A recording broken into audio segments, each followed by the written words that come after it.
Sveiki, šiandien aš jūs pamokinsiu, kaip atlikti triuką pavadinimu korkas, dar kitaip žinoma kaip korksų. Visų pirma, aš jį pademonstruosiu, mokinsimės iš J-stepo.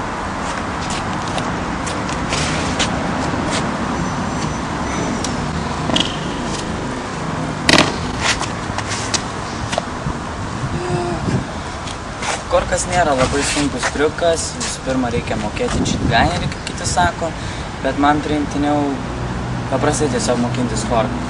Pradėsiu nuo J-stepo. J-stepas yra paprastas žingsniukas, pradedant dešinę koją.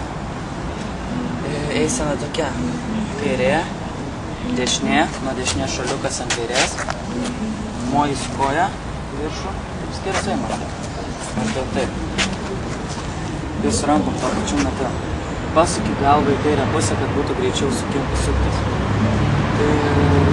Dar ką čia galima pridurti, yra keli atlikimo būdai, čia dabar buvo su J-stepo ir yra dar ambi-standing korks. Ambi-standing korks aš nelabai moku, bet gal vėliau ir papasakosiu apie juos. Taigi, žingsniukai, J-stepo, dešinė, kairė, dešinė, šuoliukas ant kairės, šuolis, sukimasis. Kai sukiesi ore, maždaug turi pajausti, kada išsileisti ir statyti kairę koją. Tai bus paprastas korkas. Gali leistis ant dviejų arba ant vienos. Jeigu ant vienos leidži, visas T, swing through, kada jungti antrą korką.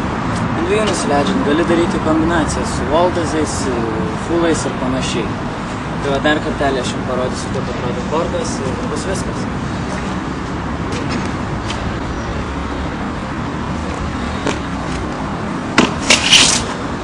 Korkas.